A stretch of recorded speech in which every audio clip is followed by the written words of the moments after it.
So today we're going to be talking about healthcare. 1 minute here before we get started. Okay.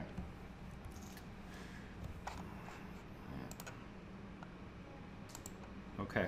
So healthcare is an industry that has surely seen its problems, but is also one where we see a lot of promise going forward.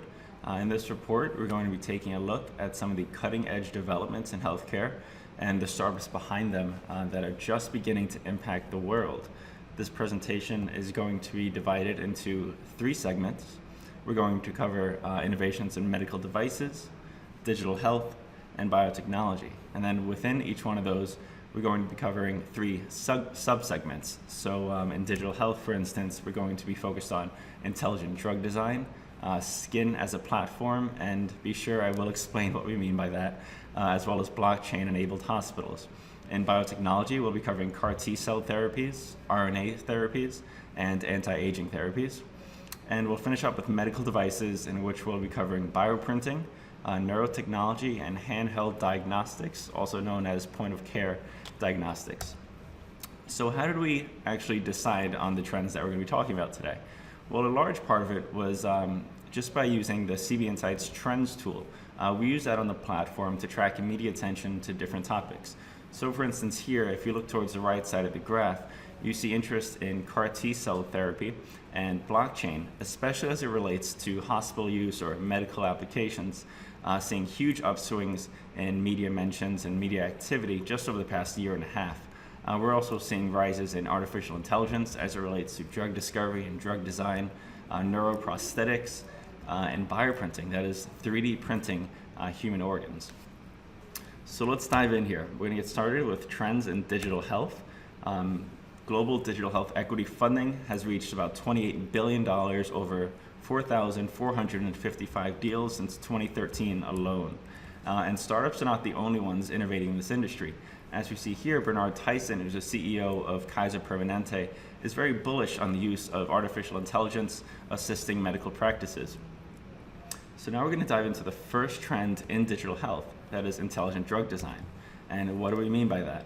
Well, we refer to it as the use of advanced computing methods, such as deep learning, for instance, to speed up various stages of the drug discovery process. Now, it's important to remember that we're going to be focusing on drug discovery. However, it is just one part of a much larger drug development cycle. It typically involves drug discovery, which could take 3 to 6 years, roughly, and then proceeds to preclinical development, during which those compounds are tested on lab animals and further studies are conducted. And then you move into the clinical trial process, which you may be familiar with. It goes through phase 1, 2, and 3, all of which are of increasing complexity and increasing size in terms of the patient populations that are tested in each phase.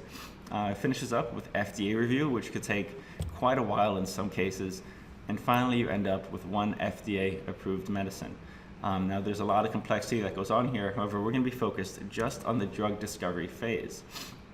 In general, drug discovery includes 4 different phases, so target identification, target validation, lead generation, and lead optimization. It's important to remember that compounds, especially in this early stage of development, can often exist at multiple phases at the same time. You can have one in preclinical, one still in drug discovery, one in phase 2, and sometimes they revert back between phases. So it's not a linear process as I have pictured here. This is just to make it easy to understand. So target identification is basically picking a biological target, say a hormone or some gene, that you think might have an effect in a disease. And then in target validation, we're trying to prove that blocking or triggering that hormone, that gene, that protein may have some effect on that disease. So what does it do when we do something to it, basically? We then move forward towards lead generation, in which we're testing millions of molecules to determine which one of them has a beneficial effect on that target that we just identified. A key technology here is high throughput screening, which has given pharmaceutical companies the ability to test millions of molecules at the same time for their effect on any chosen target. And it finishes up with lead optimization. Now, this is a more practical part of the drug discovery phase, in that you're looking at potency, dosing, how does the drug behave in the stomach, how does it behave in the blood, the intestine, and you're really optimizing the molecules for human consumption in this phase. So where is AI and automation being applied? Well, as I mentioned, high throughput screening is already being used in lead generation, but we are seeing some AI startups really attacking this space, such as Recursion Pharmaceuticals, Atomwise, 2XAR. We're going to talk about a few of those in a moment. And lead optimization, we're seeing startups such as Numerite, and in target identification, we're also seeing AI being applied. However, in target validation, we're still fairly limited in the amount of startups that are applying AI to that specific phase, just because mouse models are so prevalent, and it's sort of hard to automate that currently. So what is this going to look like down the road? Let's assume that all phases of drug discovery have now been maybe 30, 40 years down the road. AI is being applied at every stage. What does it look like? Well, the AI could shorten the timeline for discovery dramatically. Right now it takes 3 to 6 years. We're not sure how long it's going to be in the future, but you can imagine it being much shorter than that. So AI is going to be able to do two things here. One, it's going to potentially save years of research and money. And two, it's going to help us pull failure forward in the cycle. And what I mean by that is that AI will help pharmaceutical companies better predict what compounds will fail in later stages of the trial when it's more expensive to fail, and be able to predict that much earlier. So we're going to increase the odds of choosing successful candidates. Often if a drug goes all the way through phase 3 and then fails, it's wildly more expensive than if you had just decided that in the drug discovery phase.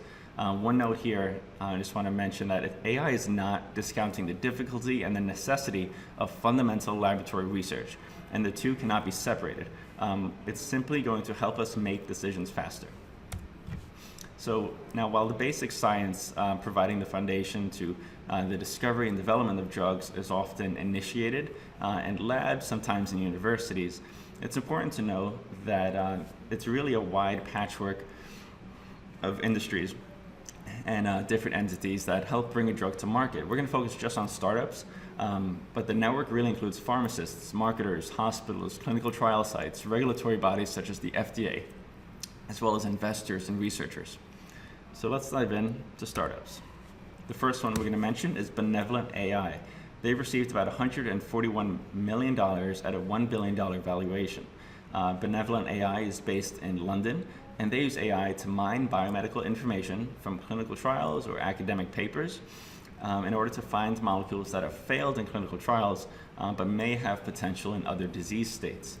Their founder has actually said that they have about 20 programs right now in preclinical development, such as for ALS, and about 3 to 4 in phase 2 programs, one of which involves the use of Bavizant to treat daytime sleepiness in Parkinson's disease. And it's important to know about Benevolent AI that they're not a service provider, such as some other companies in this space. So they're not just a platform that other pharmaceutical companies are renting out. Instead, they want to develop candidates by themselves or in partnership with others. Now, the second company that we're going to talk about is Atomwise. So Atomwise is based in San Francisco. They've been funded by the likes of Khosla, Y Combinator, Draper Fisher Jurvetson. They're basically a deep convolutional neural network for small molecule discovery. And what are they doing practically? So they've launched about 27 different drug discovery projects with institutions such as Merck or AbbVie.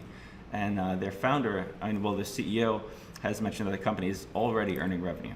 They have recently launched a program in which up to 100 labs will receive 72 potential medicines generated solely by its AI molecular screening program. Now, the third company here is 2XAR. They've been funded by Andreessen Horowitz, CLI Ventures, and others. They're based in Palo Alto, and employ a computational platform that screens thousands of drug candidates to identify unanticipated associations between drugs and diseases. So up till now, they've announced some positive preclinical results in rheumatoid arthritis, liver cancer, type 2 diabetes. They also have partnerships with Stanford Medicine, Mount Sinai, and Santen Pharmaceuticals. So that was our third startup. Now we're going to dive into our second digital health trend, that is skin as a platform. So what do we mean by that? At a very surface level, wearable everything. So we're talking about the use of wearable patches and other devices that will sit on the skin and enable either continuous biometric monitoring or drug delivery. Now, why is this important? Well, as we just saw in the previous section, drug development is advancing at a steady pace. However, drug delivery and patient monitoring is still somewhat stuck in the past. However, we are seeing new approaches making their way to market. So on the wearable biometric monitoring side, we're seeing patches that sit on the skin, enable continuous monitoring, and this leads to reduced hospital stay, reduced healthcare provider workload, as well as more reliable readings that are not subject to human error. And then on the drug delivery side, we're seeing patches that lead to passive and painless drug intake, as well as reduced dosing frequency, improved adherence, and at times improved bioavailability of the drug because it's not having to go through that first pass mechanism where it goes to the liver and gets metabolized. Instead, it's going right into the bloodstream. Now, startups in this space are just now beginning to capitalize on a growing list of approved transdermal medications. It's still a very small list. And what I mean by that is typically drugs are taken orally or via injection. However, we are seeing a few more drugs now being approved for use for delivery through the skin, and startups are going to capitalize on that. Now, the first one we're going to talk about is Chrono Therapeutics. So Chrono Therapeutics has received about $84 million from some major investors such as Kaiser Permanente and Mayo Clinic. And they're developing a wearable patch that allows for transdermal medication delivery that is through the skin. The patch is linked to a platform where timing and dosing can be managed, as well as compliance can be accurately tracked. By platform, I just mean an app. Its first product is a 10-week nicotine replacement program, but they also have some early developments in Parkinson's medication, as well as opioid cessation and chronic and acute pain. So you can imagine platforms like this being in widespread use for a number of indications moving forward. The second company we're going to talk about is VitalConnect. They've also received plenty of funding, about $84 million from investors such as Baxter International and MVM Life Science Partners. So there's two things to know about VitalConnect. One, they have an FDA-cleared biometric sensing patch for remote patient monitoring. It's currently used to detect EKG, heart rate, respiratory rate, skin temperature, as well as posture in use for fall detection. And the second thing to know about them is that they have some non-FDA approved metrics that are still in development. This includes things such as blood pressure and oxidation. Currently, which are detected using blood pressure cuffs or other physical methods, and are not entirely integrated into one patch, which allows for seamless identification. The company's already launched pilots with Brigham Women's Hospital and multiple Veterans Administration hospitals. The last company in this list is Sano Intelligence. Sano Intelligence has received about $10 million from investors such as True Ventures, Floodgate, and Intel Capital. So Sano Intelligence has developed a small continuous glucose monitor linked to an app, similar to what we've seen before. The device will then sit on the user's skin and allow for minimally invasive microstructures or microneedles of some sense to sense glucose in the interstitial fluid underneath the skin.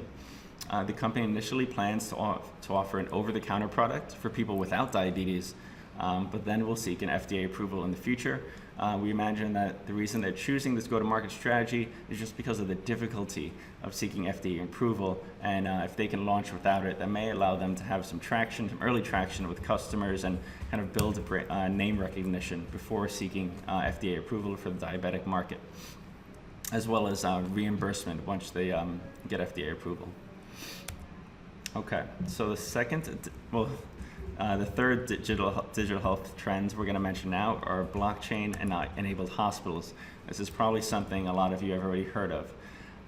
So in order to get started, it's important to understand just a few of the problems in healthcare data management that blockchain is hoping to solve. So the first one is a lack of communication between medical record platforms. This is said time and time again. This is nothing new, such as Epic versus Cerner versus Allscripts. The second is frequent data breaches of medical record systems and hospital data management systems. We're seeing more and more headlines come out of different hospitals or even small clinics being subject to ransomware attacks and the like. Third, we see it's very difficult to track chronological changes in medical records. If a doctor puts in a new record, in a lot of systems, it's really up to that doctor or the next doctor seeing the patient to go in and manually find that, and they're not immediately notified of the steps in that patient's care on a very chronological basis. So this is what I mean by security breaches. We're seeing headlines such as from just January of this year, Emory Healthcare was hit by a ransomware attack, affected 200,000 patients. And then in June, Princeton Community Hospital was also hit with a ransomware attack, and they were unable to access their files. And then in September, Children's Hospital in Colorado was also attacked, and it may have affected about 3,400 families. Now, in terms of this interoperability problem that I'm talking about, I just want to illustrate here that, say a patient lives in Wisconsin, and they get sick in Wisconsin, go to their doctor. They have all their medical records on file from birth until their current age. Let's say they're 28. And it's very easy for that doctor to understand where their current problem fits into their overall health history, as well as understand any medication allergies they may have, what their blood type is, anything relevant. Now, let's say that patient goes to Australia, has a night out in the town, ends up unconscious, ends up in the hospital. That hospital has no idea who that patient is, even if they have their ID. There's no way for them to access their medical record, which is stuck in Wisconsin. So there's no way for them to know if they're allergic to Tylenol, for instance, or what the blood type is, unless that patient verbally tells them. So this is a problem. Now, blockchain is finding its way into everything from finance to healthcare right now. It's generally regarded as a tracking system or a system for tracking data securely across organizations and nodes. By that I mean just computers. First developed as the underlying technology of Bitcoin, which is a type of cryptocurrency. The tech has been primarily used in the financial sector, but holds a lot of promise in healthcare, although it still is in its very, very early days. Now, we're going to go through 4 areas of health that blockchain has some potential in. The first is health data integrity. What I mean by that is that in addition to be securely encoded, the data accessed via the blockchain will be tamper resistant. So this avoids the possibility of manipulation by untrusted parties. So let's say your blood type is O negative and someone's able to change it to B positive. That can happen right now. Say an intern or a resident has a typo in your medical record, that could change. However, with the blockchain, none of that will be allowed or even possible. The second is pharma supply chain. So blockchain in this particular area is quite interesting. The hope is that it will allow for continuous quality control in which every step of the pharmaceutical supply chain, from the manufacturer to the provider and then finally to the patient, is authenticated and recorded. This allows for a much more granular level of quality control. And third is medical record interoperability, which we mentioned previously. So rather than information being stored locally on separate hospital EMRs, every data point that is submitted will be stored on a distributed public ledger, and then it could be accessed by any doctor around the world and hopefully controlled by the patient. And lastly, reimbursement. So blockchain's ability to verify data at every point of interaction will hopefully enable instantaneous insurance claims verification and fulfillment of prior authorization requests, a process that is often very frustrating and could take many minutes, sometimes hours. So it's important to remember here that blockchain is still extremely early, and these are just theoretical examples of where it could possibly be applied in healthcare down the road. So just to put a little more visually, on this slide we're seeing on the left-hand side what EMRs look like today. They're siloed, they're hackable, they're separate.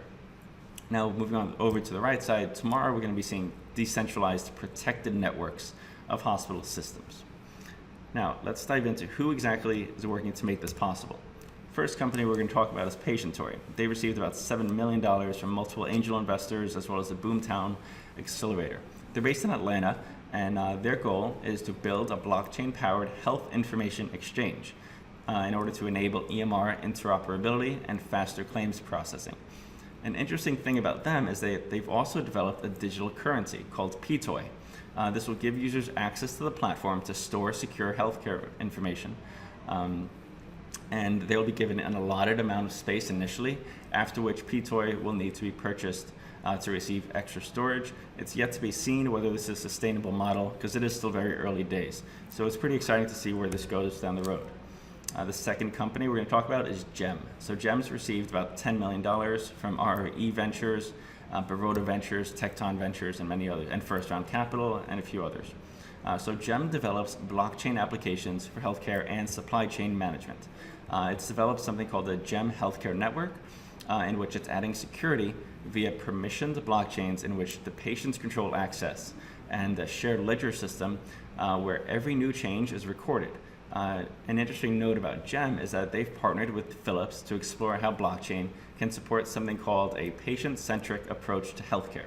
And they've also partnered with the Center for Disease Control in order to help manage population health and disaster response operations. Both of these initiatives are still very early days, so we haven't seen much practical news come out about how exactly this is being applied, but it's something to keep in mind and to keep your eye on. Now, our third company here is pretty interesting. They're called Chronicled. They've raised about $4.8 million from investors such as Mondrian Capital and Colbeck Capital. So Chronicled is building very special purpose blockchain-based applications ranging from supply chain to IoT. A unique application of the platform involves the use of smart sensors, which are being used to track and store temperature readings of drugs, of blood, of human organs, things that need to be kept in certain temperature ranges. In certain temperature ranges. The second thing about Chronicle to know is that along with the consulting group called LinkLab, they recently launched the MediLedger project in 2017. This is a project with the goal of developing blockchain solutions for the pharmaceutical industry, and they've actually received a lot of support. Plenty of pharmaceutical companies have already signed on to this. So it's no secret that pharma is very interested in blockchain's potential in their industry. All right, so with that said, now we're going to jump into our second topic, trends in biotechnology. We're going to get started with CAR T cell therapies. This is something you may have heard of. So just to preface it, so for decades now, cancer has been treated with surgery, chemotherapy, and radiation. This is often the case that cancer is still treated this way. However, many new therapies are now becoming available. Just to give a short history lesson here, in the 1940s or so, chemotherapy was developed in which we're using noxious chemicals to attack rapidly dividing cells such as cancer cells. Now, this is still being used today. Some of the challenges here are that many normal human cells, anything from hair down to toenails or your liver cells or muscular cells or heart cells could be rapidly dividing, and this leads to some devastating side effects. This type of therapy is hopefully going to be phased out eventually. And then in the 1970s, targeted therapy came along. This involves the use of drugs that target cancer cells by homing in on molecular changes seen primarily in those cells. So instead of targeting, say, every rapidly dividing cell in the body, we're now able to focus specifically on the signatures that define a cancer cell. Some of the challenges here are it is less toxic than chemotherapies, but there are also side effects such as hepatitis, skin problems, and other things. And then in the 1990s, we've moved towards something called immunotherapy, at least in its modern form. The gist behind this is the use of the body's own immune system to attack cancer cells. So as opposed to targeted therapy, in which it's an exogenous drug that is being taken in by the body and then attacking cancer cells, now we're using the body's own immune system to do that for itself. This is where CAR T cell therapy fits in. So CAR T cell therapies engineer T cells to more precisely target cancerous cells, and we're going to dive into that right now. So what is a T cell? T cell stands for thymus cell. It's a type of white blood cell that scans the blood for foreign invaders like bacteria or cancerous cells. Some T cells are able to kill infected cells, while others recruit immune cells to help destroy the invader or make antibodies. So this is what CAR T is taking advantage of here. So CAR T stands for chimeric antigen receptor T cells. These are basically T cells that have been 1, removed from the patient's body, 2, genetically engineered to express chimeric antigen receptors for very specific forms of cancer. What I mean by chimeric, it just means composed of different fragments of synthetic antibodies. So it's not just uniform. And 3, those T cells are then infused back into the body to exert their effects, now being very highly targeted to the cancer. Now, CAR T cell therapy clearly represents the fusion of major advances in genomics, engineering, immunology, and the field is just getting started. And with that said, we're going to get started on Autolus, our first startup in the space. So Autolus has been funded about $185.7 million. They're based in London. They're a spin-out of University College London, and they're carrying out phase 1, phase 2 studies for their CAR T cell therapy called AUTO3, initially targeted at pediatric acute lymphocytic leukemia and adult diffuse large B-cell lymphoma. So AUTO3, which is a therapy, is engineered to express 2 separate receptors to recognize CD19 and CD22. These are 2 proteins expressed by cancer cells in leukemia and lymphoma. This is a lot cooler than it may sound. They're really taking advantage of this CAR T cell therapy to target 2 very serious diseases in this case. The second company is CARsgen Therapeutics. They received about $30 million, and they're based in Shanghai. CARsgen is engaged in multiple phase 1 trials for indications such as hepatocellular carcinoma, glioblastoma, squamous cell lung cancer. So this is basically the lung, brain, and liver.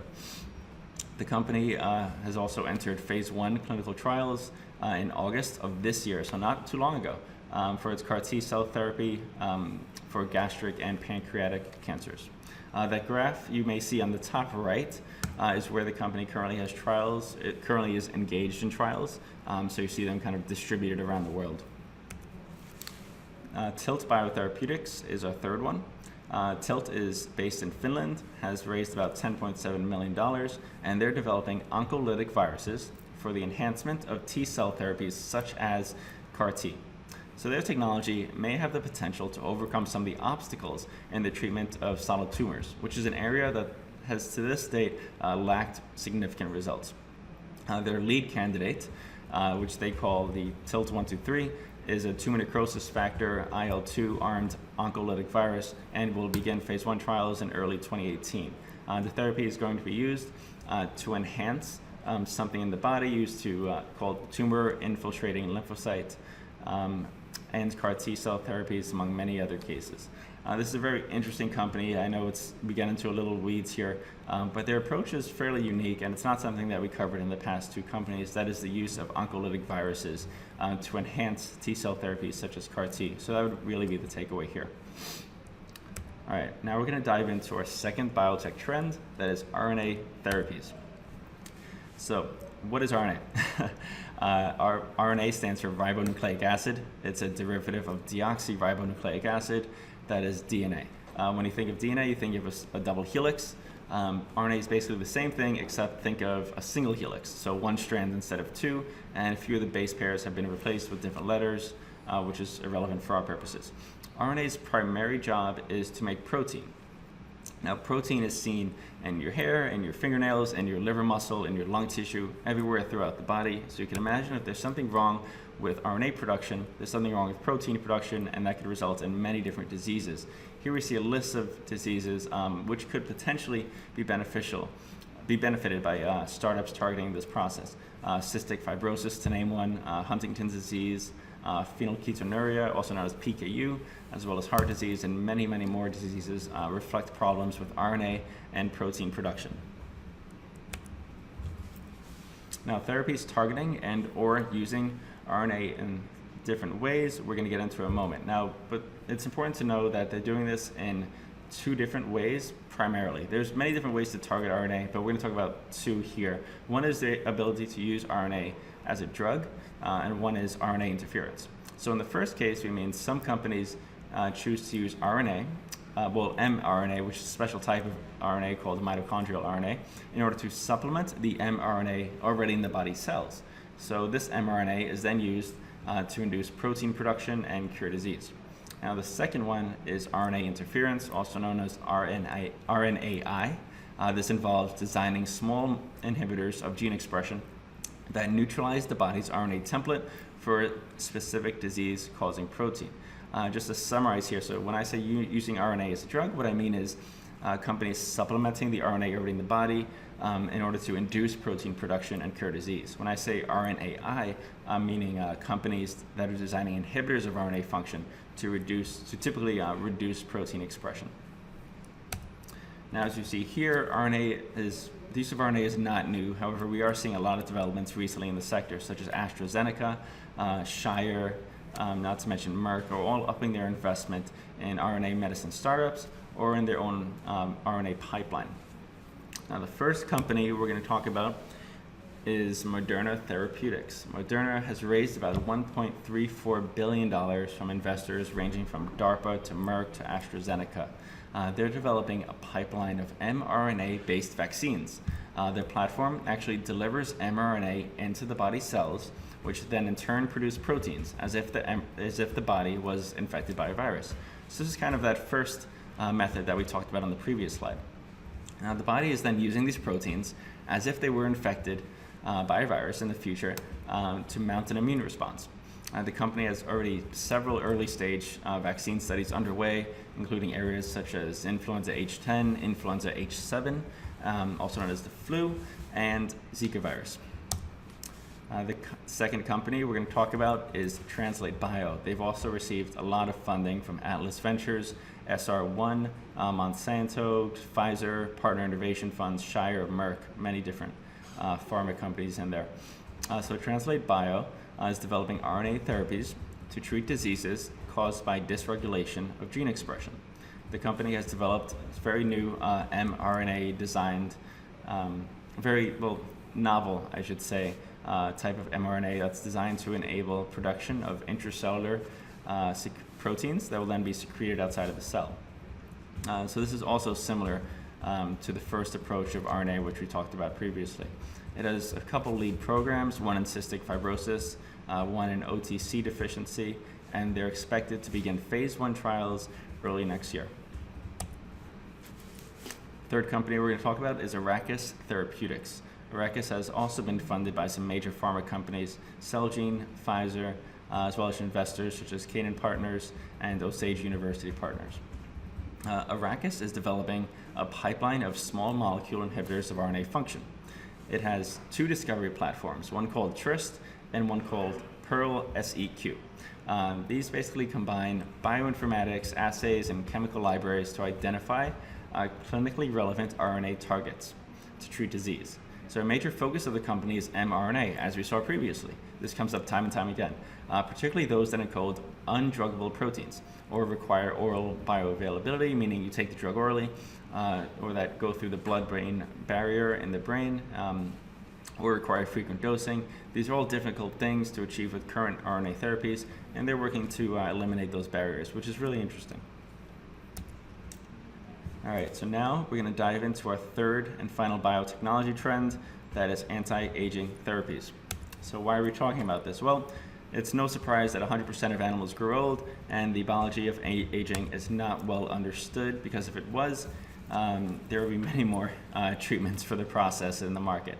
Part of the reason we don't understand aging is that there are very uncertain therapies that kind of muddle the development of anti-aging treatments.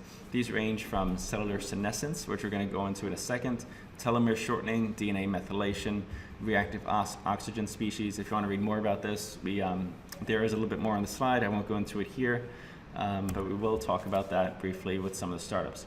So some of the startups we've been seeing now are now capitalizing on recent advances in biology, machine learning, and genomics in order to usher in very new approaches to aging and disease.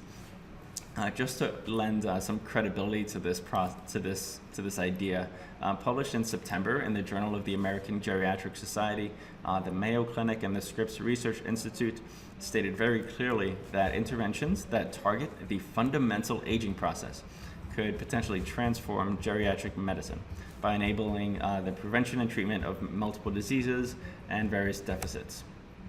Not to mention, we're actually seeing on the startup space, on the opposite side of the startup space, I should say, venture capital really diving into anti-aging.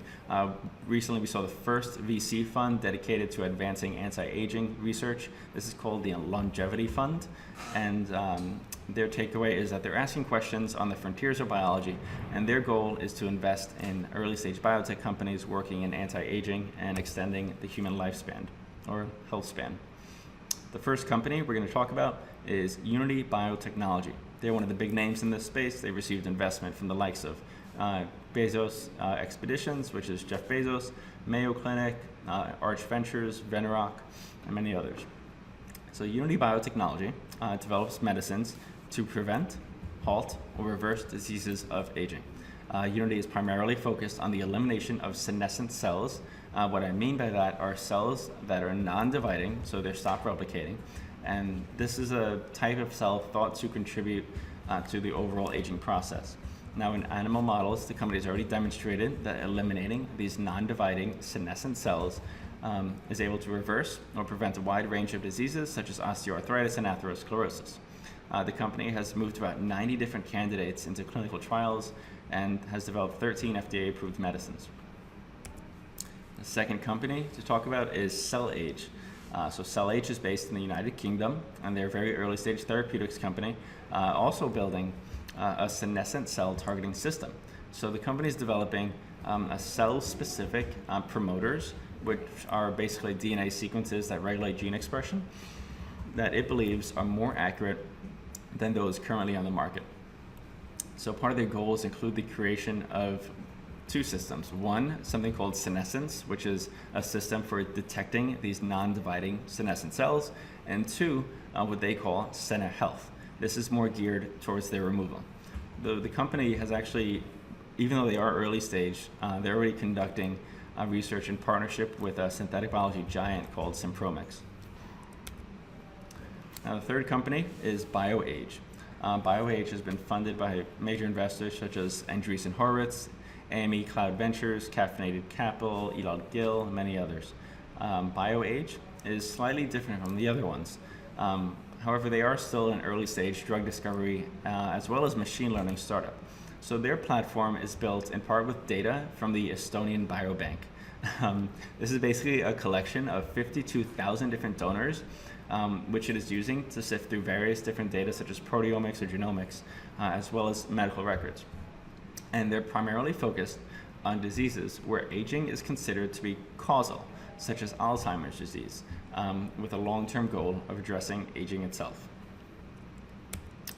All right, so now we're going to dive into our third topic in healthcare, trends in medical devices, and we're going to get started with something very interesting, that is bioprinting, our first trend. So why bioprinting? Well, organ transplantations are expensive and inefficient. That should not be a secret. High transplant costs, the highest transplant costs right now are associated with heart and the intestines, in terms of they reaching up to over $1 million for the average transplant associated cost in the United States. Heart has the highest average cost in the US at 1.4 million. We then move down to intestines at 1.1, bone marrow transplants at almost 900,000. So these are the kind of costs that are not sustainable in the long term. And not to mention, average transplant wait times are now reaching over 1 year. If you're listening right now, you can probably take a guess at which organ actually has the longest wait time. That's the kidney at 679 days. The smallest wait time right now is the intestine. So this is obviously a problem. If someone's on the transplant wait list, you're waiting for over a year, almost sometimes close to 2 years, for an organ that is going to cost you almost hundreds of thousands of dollars, sometimes up to $1 million. However, the advent of 3D printing is now enabling, well, hopefully in the future will enable an unlimited economical access to organs around the world.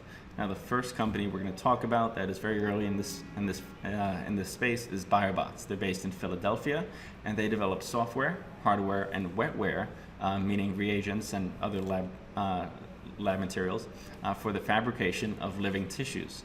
Their flagship product is the BioBot 2. This is a desktop printer capable of printing at the sub-micron level on 3 different planes. They really emphasize usability and affordability, and that their device costs $40,000, which strikingly is affordable in this space given how early it is, and is small enough to fit on a desktop.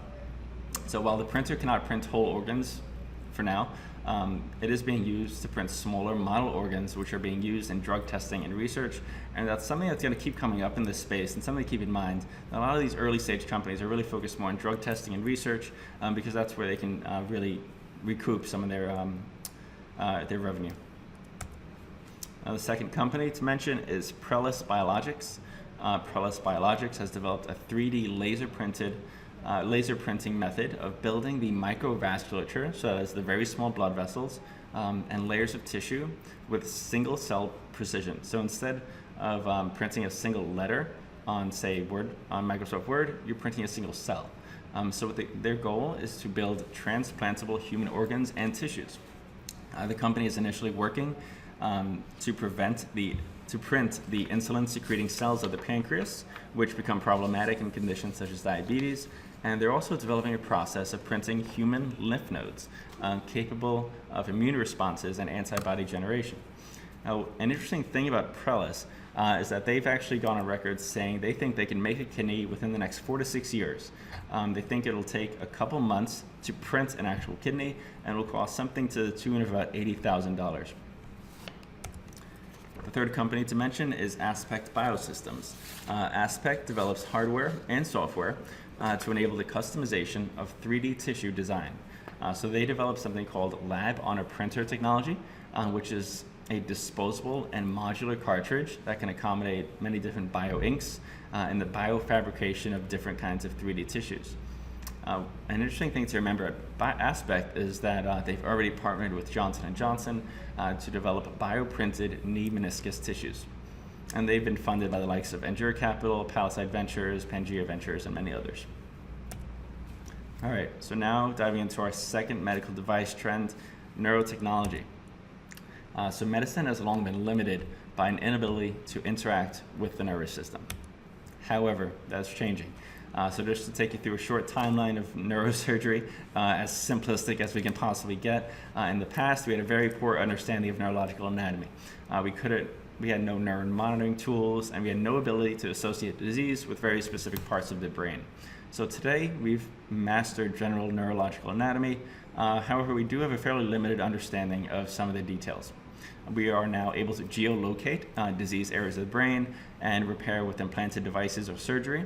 And we're beginning to extend the nervous system's reach beyond the body, especially with some prosthetics that are linked into the human nerves. However, tomorrow, what we think we're going to see is more two-way communication between the brain and the machine. In some sense, software will eventually replace drugs in the treatment of neurological diseases such as epilepsy, and computers will become extensions of the human mind. This is a very forward-looking idea, so keep that in mind. This is all theoretical and something that will take a very long time to come to fruition. So just to drill in now on a few specific things that we have seen in development and that a few startups are focusing on. So today we have EEGs, electroencephalograms, which are used to quantify brain activity. In the future, we hope to see more intracranial recordings. This kind of removes the problem of recording electrical signals that pass through the skull from the brain, and then you have to record it on top. So if you can get more recording directly on the brain, it kind of removes that attenuation problem. Secondly, in terms of imaging, right now we have MRIs, we have CT scans, which could visualize brain activity. However, moving forward, we expect to see more advanced functional systems that are used now to control external devices.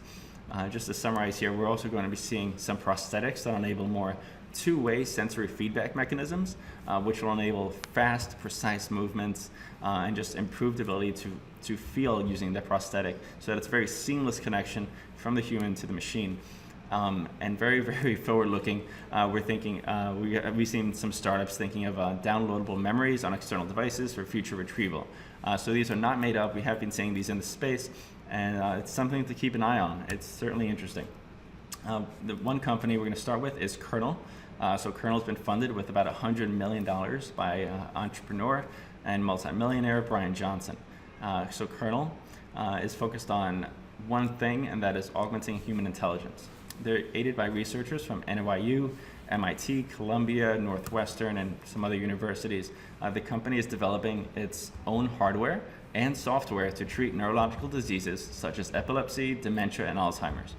The company plans to initiate clinical trials with an implantable neural device similar to one shown to restore memory and improve information recall in rats in a study that was published in 2011. The study is linked on the slides for future reference. The second company we're going to talk about is G Therapeutics. They received about $41 million and are developing an implantable spinal cord stimulation system to improve the recovery in patients with spinal cord injuries. The complete therapy combines a few things. One, electrical spinal cord stimulation, and two, gravity-assisted physical training. The result of this is to promote remodeling of the neural circuits required for mobility. The company is currently conducting clinical trials to evaluate the system in patients with chronic or complete spinal cord injuries.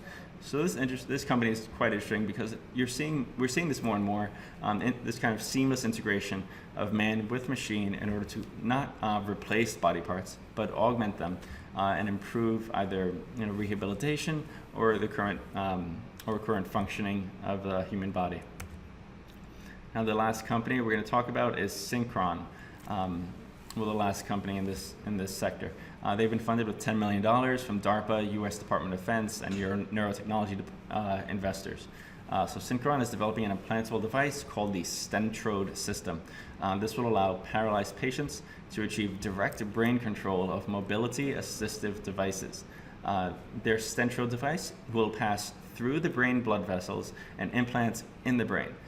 It will then interpret electrical data that is emitted by neurons, and it's pictured in the top right here if you want to take a look. The company is preparing for early stage clinical trials right now in order to evaluate the safety and the feasibility of the device to enable patient-directed brain control. All right, so now we're going to finish up with our last medical device trend, that is handheld diagnostics. So why are we talking about this? Well, millions go untreated today due to a lack of inexpensive mobile diagnostic technologies. However, we are seeing startups starting to shift diagnostics from central labs down to the patients. So just to take you through this graphic here, we kind of organized this in terms of large to small. So starting at the top, we have national reference labs. These are mostly responsible for surveillance and supervision. As we move down the graph, we're seeing diagnostics then making their way into hospitals and referral labs and into peripheral clinics, as you may see in your walk-in clinic or in various community outlets. However, what we want to see in the future and what we're beginning to see today is the use of diagnostics in the community. So in the primary care, not only in your primary care office, but in your home and in your own hand. So immediately knowing what the causative agent is behind your child's illness or even your own. Whether at your home or in the field, such as an army medic might need, or in a rural hospital in a developing country, these are the kind of technologies being brought to fruition today. And second, being able to act on that knowledge much more quickly than would otherwise be available could potentially save lives. One investor who's particularly bullish on this area is Vinod Khosla of Khosla Ventures. He stated that the capital requirements to bring a test to market are now more like software companies. So it's getting much, much easier for people to bring diagnostic technologies to the market as prices and costs continue to decrease. The first company we're going to talk about is Two Poor Guys. So they received about $29 million from Khosla Ventures. Two Poor Guys is interesting in that they've developed a point-of-use testing system, which kind of works like a glucose monitor because it has disposable test strips, except these aren't detecting just glucose. They can potentially detect any kind of molecule. So tests made for traditional centralized lab equipment can be adapted to their platform, which allows, according to them, for a potentially unlimited menu of high-sensitivity tests to reach the market. This year, the company actually became the first handheld testing system to be used in a liquid biopsy test, and that was for colorectal and pancreatic cancer. The second company we're going to mention is Quantum MD, so Quantum DX actually. Quantum DX develops a portable molecular diagnostic device. Their flagship product is called the QPOC, and this has inbuilt DNA sequencing tests for diagnostic and drug susceptibility testing, somewhere in the range of 10 to 20 minutes that can be done at the patient's bedside. The company is developing applications for warfarin metabolism, STDs, and malaria. And something to remember about them is that they're actually working with the Bill and Melinda Gates Foundation to develop tests for tuberculosis and cervical cancer. They plan for their device to be commercialized in 2018. Also, they've been funded by Bill Gates and Bill and Melinda Gates Foundation, as well as the University of Newcastle and Innovate UK. The last company on this topic and the last company in the presentation is Basal Leaf Technologies. So Basal Leaf has received about $2.6 million from Qualcomm Ventures. They're the winners of the 2017 Qualcomm Tricorder X Prize, in which the goal was to develop something similar to the tricorder, which you may be familiar with if you watch Star Trek. So in general, they're developing a handheld consumer diagnostic device based on a proprietary artificial intelligence engine that they call Dexter. So the lead product is a non-invasive monitor that continually tracks blood glucose, white cell count, and hemoglobin. The sensor is currently in phase 1 clinical trials, and the company is hoping to develop at-home urine tests and a digital stethoscope to assist with the diagnosis of pneumonia, asthma, and COPD. So that was the last company. This is the executive summary. You can read through all of this at a later time if you wish. I'll just take you through a few highlights here. So in digital health, we're seeing more corporates such as Merck and Santen Pharma are now partnering with early stage AI companies to accelerate drug design initiatives. And going forward, you should expect to see more pharmaceutical companies make bets in the AI space to keep up with competitors, whether that's through partnerships or through acquisitions. In devices, we're seeing a renewed emphasis being placed on preventative care and early detection. And in biotech, we're really seeing pharma corporates such as Pfizer and Celgene making an active interest in early to late stage RNA therapy startups, and you should be on the lookout for acquisitions or IPOs in this space pending successful trials. This is our methodology, how the categories were selected and how the companies were selected, which you can go through later. And we will now be taking questions.